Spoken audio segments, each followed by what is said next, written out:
Selon une étude menée sous le contrôle du docteur Brezoua Daniel en 1995, il était encore directeur de l'hôpital provincial de Maroua entre 1995 et 2004.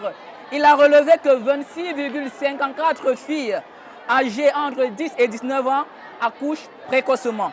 Aussi, une autre étude de la Norvégienne Refuge Council a démontré en 2018 que 70% des filles sont mariées par force entre 13 et 15 ans. Ces mêmes filles ignorent les méthodes de contraception et ne connaissent même pas les voies des services sanitaires pour prendre soin de leur grossesse. Voilà quelques raisons qui motivent cet entretien au sein même du lycée de Katakaré et en présence du proviseur de cet établissement, M. Martin Paul, qui est avec nous. Également, à côté de moi, Ruth Konda Ambo, élève en terminale A4 allemand, membre du club Journal. Et de l'autre côté, le président de ce club du nom de Mamoudou Oumara. Et avec nous, une dame, une maman qui partagera avec nous ses expériences avec ses propres enfants du nom de Madame Abdoulaye Diréré. Monsieur le Président, comment se porte votre lycée? L'établissement se porte bien.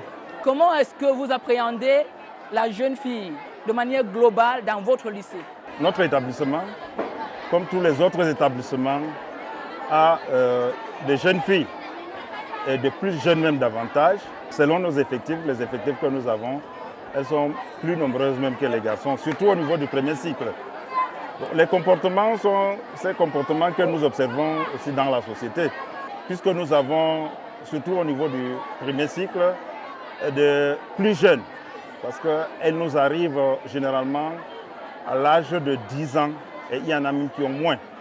Et vous comprenez donc que c'est des jeunes filles dont l'âge critique commence ici au niveau de l'établissement.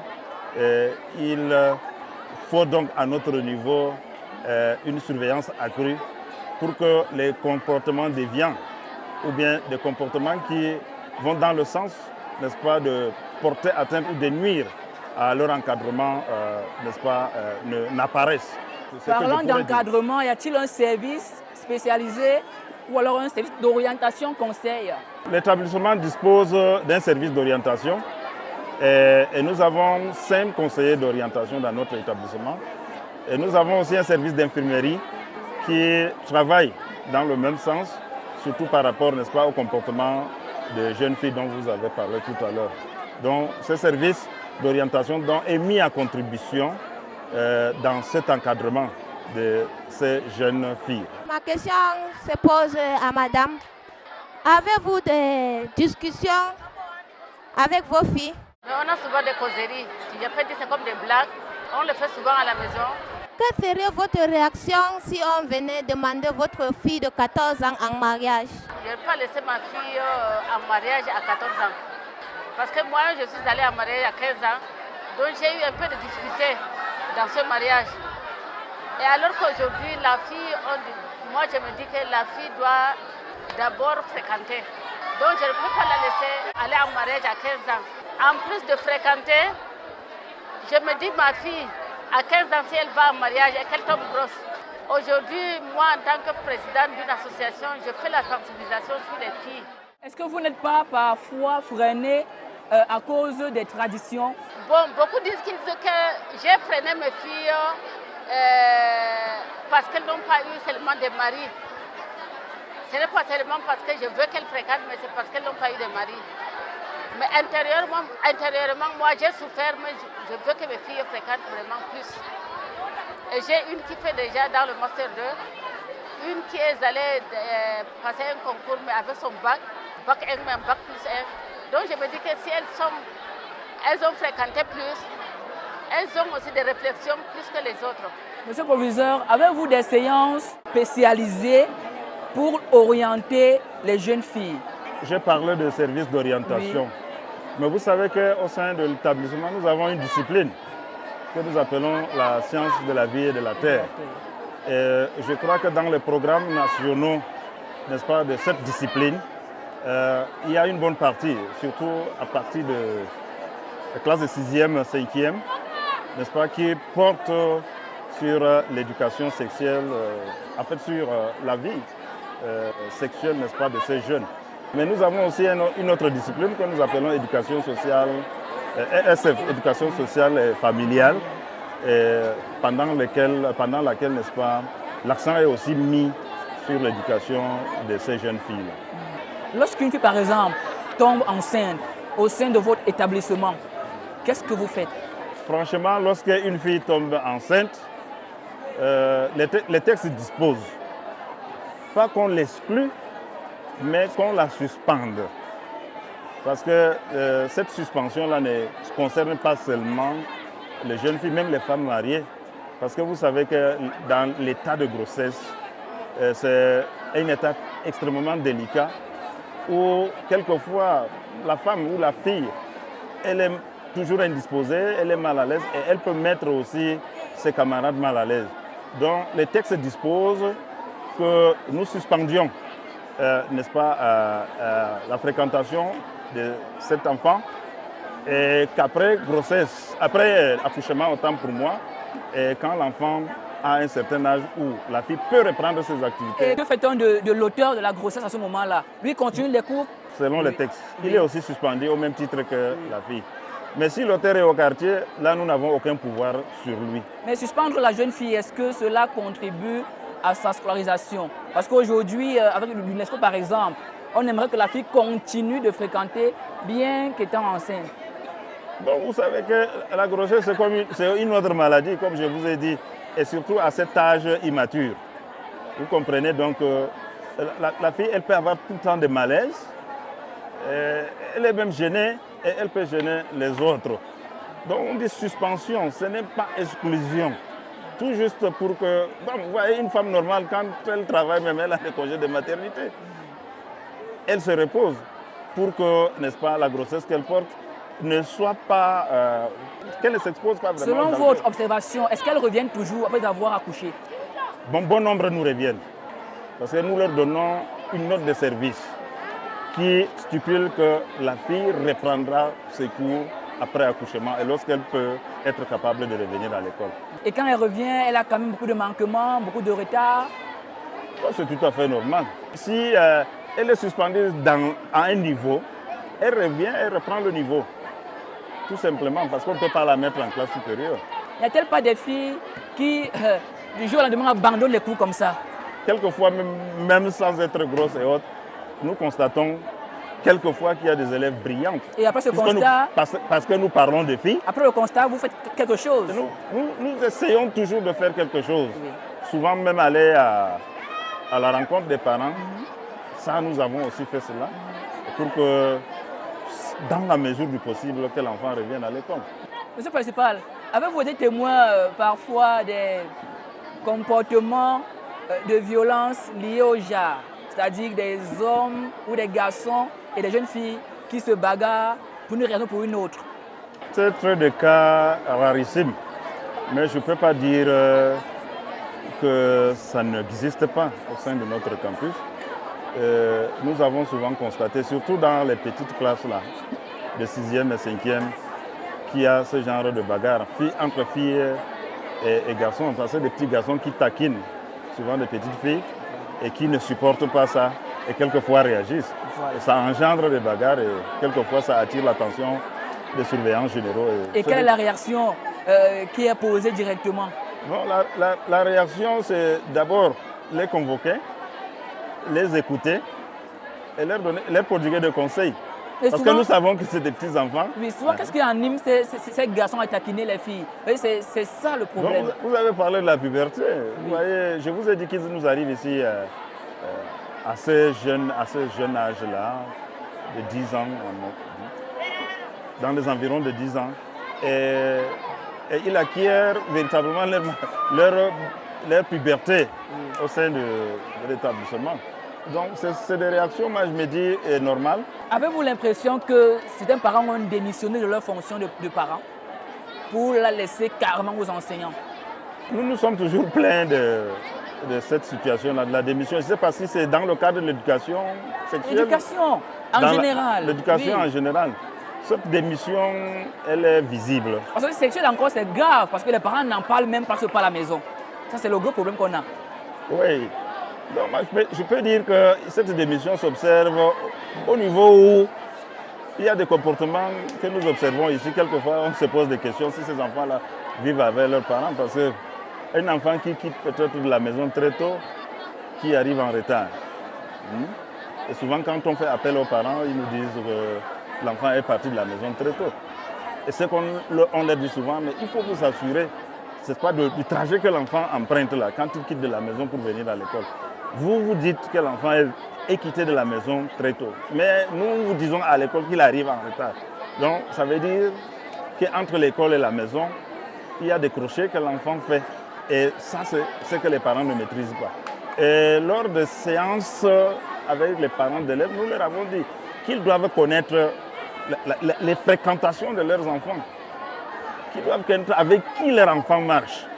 Et si quelquefois des camarades viennent à la maison fréquenter leurs enfants, qu'ils sachent d'où leur viennent, n'est-ce pas, ces enfants-là.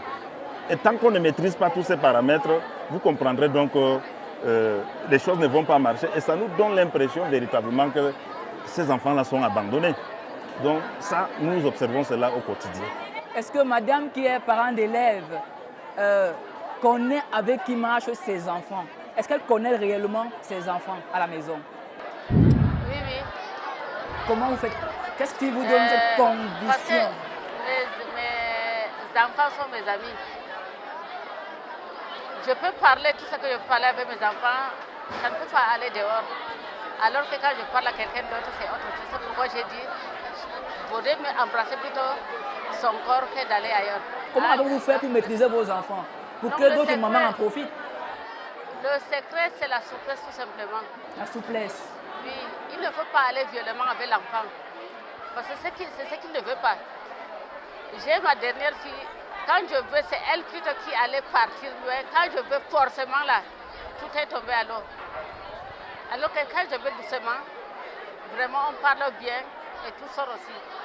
Donc votre secret, c'est la souplesse? C'est la souplesse, dans tous les comportements, dans le dialogue, oui, il faut être souple avec l'enfant. Même si c'est quoi, même si je vais leur dire de me faire un tel travail, si c'est dans la souplesse, le travail sera très bien fait.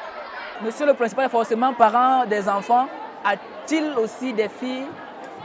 Oui, en tant que parent, j'ai 4 enfants, 2 filles et 2 garçons. La première est déjà à l'université, elle est en 3e année. Donc, elle a parlé de la souplesse, c'est très important parce qu'il ne faut pas exercer une certaine violence, qu'elle fût verbale, n'est-ce pas, à l'encontre de ces enfants-là. Et il ne faudrait pas se mettre en situation de guerre avec ces enfants. Elle a parlé de la complicité, de l'amitié. Donc, mes enfants, ce sont vraiment mes amis. Votre place auprès de vos enfants, particulièrement auprès des filles? Donc, c'est cette causerie perpétuelle, connaître leurs besoins, connaître leurs difficultés, en fait, tous les besoins. Parce que vous savez que nous sommes dans un monde mercantiliste, matérialiste et autres. Il faudra éviter que l'enfant se retrouve, n'est-ce pas, dans le besoin où elle ne peut pas résoudre, n'est-ce pas, les moindres problèmes qu'elle peut rencontrer, financièrement parlant. Et donc, à ce niveau, franchement, nous ne commettons aucune erreur. Toute la famille, c'est-à-dire mon épouse et moi. Ne pensez-vous pas que la culture, les traditions ont aussi un impact sur l'éducation des filles? Oui, vous avez... Lorsque nous parlons comme ça, c'est parce que nous autres sommes allés à l'école. Mais c'est un peu difficile avec les parents qui n'ont pas été à l'école. Effectivement. Pour qu'ils comprennent que... c'est-à-dire, cette technique et cette démarche-là, pour qu'il n'y ait pas véritablement de conflits qui dégénèrent et qui font en sorte que peut-être l'enfant fugue ou l'enfant abandonne même la maison carrément. Donc, je dis, il y a ce problème-là. Parce que nous, quand nous parlons aisément, c'est parce que nous avons vraiment fait l'école. Madame Abdoulaye, quel secret vous pouvez donner réellement aux mamans qui vous écoutent pour qu'elles fassent comme vous afin de réussir à l'éducation de leurs filles? Le conseil que je peux dire à toute femme, c'est d'avoir le dialogue avec son enfant. Dialoguer. Dialoguer avec l'enfant, que ce soit un garçon ou bien une fille, il faut toujours dialoguer avec les enfants. Parce qu'ils ont beaucoup de secrets, mais qu'ils ne peuvent pas vous dire. Donc sans dialogue, ça ne peut pas aller. parents, surtout chez nous, les musulmans, le père n'a même pas le temps de causer avec son enfant. Donc tout ce qui a, si l'enfant a des problèmes, si l'enfant a des besoins, il vient d'abord vers la maman avant de toucher le père. Mais quand cela ne tienne, aujourd'hui, nous on veut que le père aussi soit le premier ami de son enfant. Qu'on ne laisse pas l'enfant comme ça. C'est pourquoi aujourd'hui ces enfants-là sont réticents. C'est parce qu'on les laisse faire eux-mêmes. L'enfant est dans le besoin. Peut-être par exemple, s'il est à l'école, il y a quelque chose qu'on demande à l'école. Le père n'a pas le temps de son enfant. Alors moi je dis que tout parent, il faudrait que le parent s'implique davantage. Le père, qu'il ait le dialogue à la maison. Ne laissons pas vraiment nos enfants comme ça traîner. Et quand on parle de souplesse, c'est aussi rendre souple les traditions. Très bien. Et que nous permettent d'entrer vraiment en contact avec les enfants. Exactement. Monsieur le principal veut rebondir. Véritablement, dans nos sociétés, les filles n'ont pas affaire aux parents, au papa autant pour moi. Papa. Et les papas, disons-les trivialement comme ça, les papas aussi n'ont pas affaire aux filles. Ça rend la chose très difficile au point où c'est la maman seule, la mère seule, qui s'occupe de l'éducation de la jeune fille, de la fille globalement. Et c'est pour cela donc que ces manquements-là peuvent être observés. C'est ce que je voudrais véritablement ajouter. Et qu'est-ce que vous pouvez apporter comme élément de solution face à une telle situation? Je voudrais tout simplement inviter tout parent de s'intéresser, n'est-ce pas, aux enfants et surtout à l'âge critique, à l'âge de la puberté. Parce qu'il faudrait que tout le monde sache que c'est un phénomène normal. Parce que cela est souvent assimilé à une dissidence, à une révolte, et que l'enfant est devenu, il n'écoute personne. Mais il ne maîtrise pas que c'est une phase normale et qu'il faudra donc prendre avec beaucoup de soin. Qu'il soit le père ou la mère, que tout le monde s'intéresse véritablement à l'évolution de l'enfant. Mesdames, Messieurs, chers amis jeunes, on l'a écouté. Il faudrait que les parents s'impliquent davantage dans l'éducation de leurs filles à la maison. Quelles que soient les traditions, qu'on trouve un terrain de souplesse afin que l'éducation de la jeune fille puisse être aujourd'hui plus que partout dans le monde une réalité. Merci Ruth d'avoir été avec nous. Merci Amadou. Merci à vous, monsieur le principal, de nous avoir accueillis dans votre lycée. Merci à vous, madame Abdoulaye, pour votre expérience auprès de vos enfants.